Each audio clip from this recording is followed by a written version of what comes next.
Hello. ഇന്ന് 2 ദിവസം മുന്നേ ഒരു സംഭവം ഉണ്ടായി. അപ്പോൾ അത് ഞാൻ നിങ്ങളോട് ഷെയർ ചെയ്യാൻ വേണ്ടിയിട്ട് ആഗ്രഹിക്കുന്നു. കാരണം അത് അത്യാവശ്യം എല്ലാവരും അറിയേണ്ട കാര്യമാണ്. എല്ലാവർക്കും കുറേയൊക്കെ അറിയാം, എങ്കിലും നമുക്ക് നമ്മുടെ സമൂഹത്തിൽ നടക്കുന്ന കാര്യങ്ങളെക്കുറിച്ച് നമുക്ക് എന്തറിയാൻ ചോദിച്ചാൽ ഒന്നും അറിയത്തില്ല.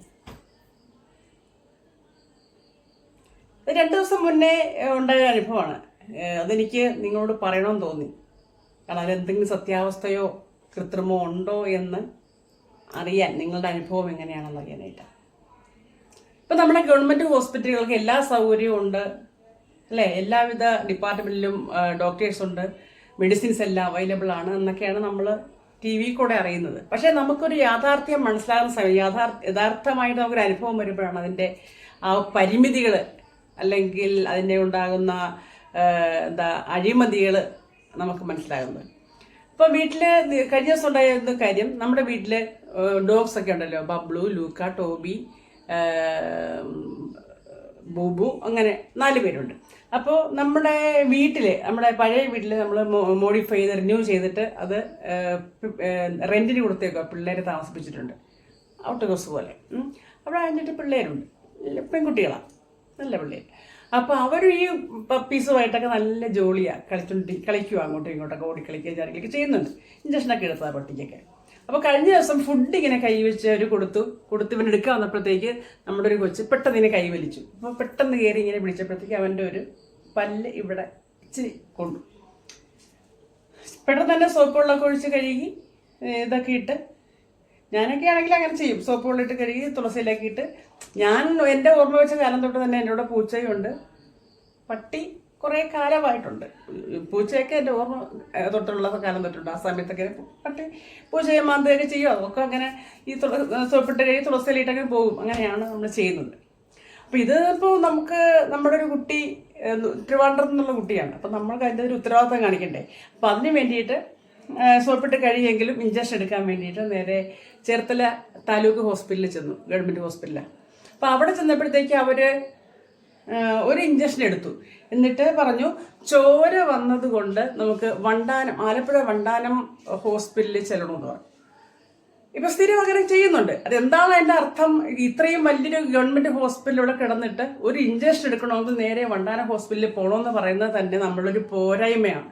എല്ലാ സൗകര്യങ്ങളുള്ള ഹോസ്പിറ്റൽ വികസനത്തിന്റെ പാതയിൽ എന്നും പറഞ്ഞ് എപ്പോഴും കാണിക്കുന്നുണ്ട്. ബിൽഡിങ്ങുകളൊക്കെ ഒത്തിരി പണിയുന്നുണ്ട് കേട്ടോ. അപ്പോൾ അതൊക്കെ കാണുമ്പോൾ നമുക്ക് സന്തോഷമാണ്. പക്ഷേ പനിയല്ലാതെ വേറെ എന്തെങ്കിലും ചെന്ന് കഴിഞ്ഞാൽ അവർ നേരെ കോട്ടയത്തേക്ക് അല്ലെങ്കിൽ ആലപ്പുഴയ്ക്ക് വിടും. അപ്പോൾ ഈ ഒരു ഇഞ്ചക്ഷൻ നമുക്ക് എന്തുകൊണ്ട് ഇവിടെ ചെയ്തുകൂടാ എന്നുള്ള ഒന്നാമത്തെ എൻ്റെ പരാതി. അത് നേരെ വണ്ടിയും വിളിച്ച് നമ്മൾ വണ്ടാനം 30-35 കിലോമീറ്റർ ദൂരെയുള്ള സ്ഥലത്ത് വേണം പോകാനായിട്ട്, ചേർത്തലേന്ന്. അതൊന്നാമത്തെ കാര്യം. അപ്പോൾ വിളിച്ച് ചോദിച്ചു, ഇവിടുന്ന് അവിടം വരെ കാറുമായിട്ട് ചെല്ലുമ്പോഴത്തേക്ക് അവിടെ മെഡിസിൻ ഇല്ലെങ്കിലോ, നമ്മുടെ ഹോസ്പിറ്റലല്ലേ. അപ്പോൾ വിളിച്ച് നമ്മുടെ ഒരു കെയർ ഓഫിൽ നമ്മുടെ ഒരു സിസ്റ്റർ ഉണ്ടായിരുന്നു. സിസ്റ്ററോട് വിളിച്ച് അവിടെ ചോദിച്ചപ്പോൾ മെഡിസിൻ അവിടെ ഉണ്ട്, ചെന്നാൽ മതി. ഓക്കെ, ഇവിടുന്ന് വണ്ടിയുമായിട്ട് അവിടെ ചെന്ന്, ഞാൻ ഓഫീസിലാണ്, അജയേട്ടനും അമ്മും ഒക്കെ ഉണ്ടായിരുന്നു, അവരാണ് മോളെയും കൊണ്ട് പോയത്. അവിടെ ചെന്നപ്പോൾ ഇഞ്ചക്ഷനൊക്കെ ഉണ്ട്. അപ്പോൾ ഒരു ടെസ്റ്റ് ചെയ്യണമെന്ന് പറഞ്ഞു. അപ്പോൾ അവരൊരു അലർജി ടെസ്റ്റ് ചെയ്തപ്പോഴത്തേക്ക് കുറച്ച് നേരം കഴിഞ്ഞപ്പോഴേക്ക് ഈ മെഡിസിൻ അലർജിയാണ് കേട്ടോ, ഇത് ചെയ്യാൻ പാടില്ല. പിന്നെ ചെയ്യേണ്ടത് എന്താണ്? പിന്നെന്താ അടുത്തത്? അത് പുറത്ത് കിട്ടുന്നതിന് അലർജി ഇല്ല. ശരിക്കും ഞാൻ ആ സമയത്ത് അവിടെ ഇല്ലായിരുന്നു, അല്ലെങ്കിൽ ഞാൻ ചോദിച്ചേനെ അതെന്താ. ഇവിടെ മെഡിക്കൽ കോളേജിൽ ഇരിക്കുന്ന, വണ്ടാനം മെഡിക്കൽ കോളേജിൽ ഇത്രയും വലിയ ഹോസ്പിറ്റലായിട്ടുള്ള നമ്മുടെ ആലപ്പുഴ മെഡിക്കൽ കോളേജിൽ ഇരിക്കുന്ന മെഡിസിൻ അലർജി, പുറത്തുനിന്ന് വാങ്ങിച്ചാൽ അലർജി ഇല്ല എന്ന് പറയും. ഇതെന്തോ ഇപ്പോൾ ഇവിടെ ഹോസ്പിറ്റലിൽ ഇഞ്ചെക്ട് ചെയ്യുന്ന എന്തോ കുതിരയുടെ എന്തോ സംഭവം എടുത്തിട്ടാണ് അത് ചെയ്തത്. അതിന് അലർജി ഉണ്ടാകും, അലർജി ആയാൽ ഭയങ്കര റിസ്ക്കാണ്, മരണം വരെ സംഭവിക്കാമെന്ന് പറഞ്ഞ് പേടിപ്പിക്കുന്നു. ഒപ്പിട്ട് തന്നാലേ ഇഞ്ചക്ഷൻ എടുക്കുകയുള്ളൂ എന്ന് പറയുന്നു. ഇതൊക്കെ സത്യാവസ്ഥയാണോ ഇല്ലേ നമുക്കറിയത്തില്ല. എല്ലാം നിങ്ങൾക്ക് അറിയാവുന്നവരുണ്ടെങ്കിൽ നിങ്ങളുടെ അനുഭവം വെച്ചോ പറഞ്ഞതനുസരിച്ചോ അല്ലെങ്കിൽ ആധികാരികമായിട്ട് അറിയാമെങ്കിൽ അതിന് കമൻ്റ് ഇടണം. കാരണം അങ്ങനെ ചെന്നപ്പോഴത്തേക്ക് അലർജി ആയി ചിലപ്പോൾ റിസ്ക്കാണ്, ചത്തുപോകും, എന്ത് സംഭവിക്കാം. അതുകൊണ്ട് ഒപ്പിട്ട് തന്നാലേ അവർ ഇഞ്ചക്ഷൻ എടുക്കുള്ളൂ. പിന്നെ ആരെങ്കിലും ആ ഇഞ്ചക്ഷൻ എടുക്കുമോ? റിസ്ക്കാണ്, എന്തും സംഭവിക്കാമെന്ന് പറഞ്ഞു കഴിഞ്ഞാൽ ആരെങ്കിലും അത് സമ്മതിക്കുമോ ആ ഇഞ്ചക്ഷൻ എടുക്കാനായിട്ട്? പുറത്തുനിന്ന് വാങ്ങിച്ചാൽ കുഴപ്പമില്ല, അതിന് അലർജി ഇല്ല. എന്ത് തോന്നിയവാസമാണ് ഈ പറഞ്ഞു കൂട്ടുന്നത്. ഇത്രയും ആളുകൾ ചെന്ന് ചികിത്സിക്കുന്ന ഒരു ഹോസ്പിറ്റലിൽ ഇരിക്കുന്ന മെഡിസിൻ അലർജിയാണ്.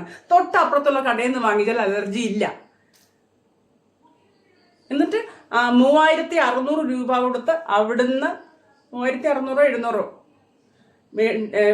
മേടിച്ച് ഇഞ്ചക്ഷൻ എടുത്തു. അലർജി ടെസ്റ്റും വേണ്ട, ഒന്നും വേണ്ട. ഓക്കെ, ഇത് ന്യായമാണോ? അല്ലേ? എനിക്ക് അന്നാലും തൊട്ട് മിനിഞ്ഞാന്ന് തൊട്ട് എനിക്കിത് ചെയ്യണമെന്ന്, ഇത് നിങ്ങളോടൊക്കെ പറയണമെന്ന് ഭയങ്കര ആഗ്രഹമായിരുന്നു. പക്ഷെ ഓരോരോ സാഹചര്യം കൊണ്ടിങ്ങനെ പോകുന്നു. നമ്മുടെ പാവപ്പെട്ട ഒരാള് വഴിയെ പോകുമ്പോൾ എന്തുമാത്രം തെരുവ് നായ്ക്കളാണ് നമ്മുടെ സമൂഹത്തിലുള്ളത്. ഏതെങ്കിലും ഒരു പാവപ്പെട്ട മനുഷ്യനെ കടിച്ചു കഴിഞ്ഞാൽ, ഇതുപോലെ ബ്ലഡ് കണ്ടു കഴിഞ്ഞാൽ മണ്ടാനത്ത് ചെല്ലുക. മണ്ടാനത്ത് പോയി ഇഞ്ചക്ഷൻ എടുക്കുമ്പോൾ അലർജിക്കാർ വേറെ പലരോട് ഇരിപ്പുണ്ട്. എപ്പോഴും വന്നുകൊണ്ടിരിക്കുക. പൂച്ച, മന്തി, പട്ടി കടിച്ചു. തെരുവ് പട്ടികളുടെ ഘോഷയാത്രയല്ലേ. കടിച്ചെന്ന് പറഞ്ഞാൽ ആൾക്കാർ വന്നുകൊണ്ടിരിക്കുക. അവരെയൊക്കെ ഇങ്ങനെ ഇഞ്ചക്ഷൻ എടുത്തിട്ട് അലർജിയാണെന്ന് പറഞ്ഞ് വെച്ചിരിക്കുക. എന്നിട്ട് അവരൊക്കെ എന്താ ചെയ്യേണ്ടത്? 3600, 500, 3000, 4000, 5000 ഉള്ള മെഡിസിൻ കൊണ്ടുവന്ന് ഇഞ്ചക്ഷൻ എടുക്കുക. ഇത് ആരോട് പറയാനാ? എന്താണ് ഇതിന്റെ അർത്ഥം? എന്തുകൊണ്ട് നമ്മുടെ മെഡിക്കൽ കോളേജിൽ ഈ അലർജി ഇല്ലാത്ത മരുന്ന് വെച്ചുകൂടാ? ഈ കുതിരയുടെ സാധനങ്ങൾ ഉണ്ടാക്കി അലർജി ഉണ്ടാക്കുന്ന മരുന്ന് വെക്കാനായിട്ട് ആരായി പറയുന്നത്? ഇത് എന്ത് ന്യായമാണ്? നിങ്ങളെല്ലാവരും ചിന്തിക്കണം കേട്ടോ. ഇതുപോലെ അനുഭവം ഉണ്ടെങ്കിൽ കമന്റ് ഇടണ്ടേ. എങ്ങനെയെങ്കിലും ഇത് മാറണ്ടേ? റോഡിലേക്ക് ഇപ്പം ഇറങ്ങാൻ വയ്യ. ഇറങ്ങിക്കഴിഞ്ഞാൽ തന്നെ മീറ്റിംഗ് ആണ് പട്ടികളുടെ. 5ഉം 10ഉം 15ഉം ഡോഗ്സാണ് അവിടെ കൂടി നിൽക്കുന്നത്. തെരുവ് നായ്ക്കളുടെ കടികൾ ശല്യവും കൂടുന്നുണ്ട്. അപ്പോൾ ഇതാണ് നമ്മൾ ചെന്നാലുള്ള അനുഭവം.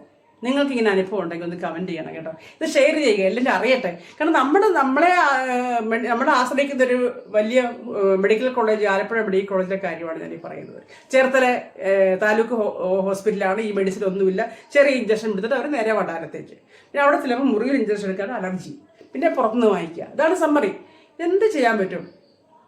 ഇതെന്തെങ്കിലും അധികാരികൾ അറിയണം. നമ്മളുടെ മെഡിക്കൽ കോളേജിൽ ഇരിക്കുന്ന മരുന്ന് നമുക്ക് അലർജി ഇല്ലാത്ത വെക്കണ്ടേ? ഇത്രയും പട്ടിയെ കൊല്ലാതെ പട്ടിയെ സംരക്ഷിക്കുന്ന ലോകമാണിപ്പോൾ. അപ്പോൾ അവര് ഇത്രയും ആൾക്കാരെ, കുഞ്ഞുങ്ങളും വലിയൊരു അപ്പൂമാരും ഒക്കെ ഇങ്ങനെ പൂച്ച മതി, പട്ടി മതി എന്ന് പറഞ്ഞ് ചെല്ലുക. അവർക്കൊക്കെ ഇഞ്ചക്ഷൻ എടുത്ത അലർജി. അവരൊക്കെ പുറത്തുനിന്ന് മരുന്ന് മേടിക്കുക. ഇതിലെന്തോ കള്ളത്തരം ഉണ്ടോ? എനിക്കറിയത്തില്ല. അപ്പോൾ അതൊന്ന് ചിന്തിച്ചിട്ട് കമന്റ് ഇടുക, ഷെയർ ചെയ്യുക ചെയ്യണം കേട്ടോ. ഇത് എനിക്ക് മിനിഞ്ഞാന്നൊക്കെ ഭയങ്കര ആവേശമായിരുന്നു യൂട്യൂബ് ചെയ്യാനായിട്ട്. പക്ഷേ നിങ്ങളോടൊക്കെ ഇത് പറയാൻ വേണ്ടിയിട്ട്. പക്ഷേ എനിക്ക് സാഹചര്യം കൊണ്ട് പറ്റിയില്ല. ഇന്നാണ്, ഇപ്പം സമയമില്ല. ഞാൻ ഇപ്പോൾ റിസപ്ഷൻ കഴിഞ്ഞ് വന്നതേ ഉള്ളൂ. എങ്കിലും ഇന്നിടണമെന്ന് എനിക്ക് തോന്നി. അതുകൊണ്ടാണ്. Okay, by.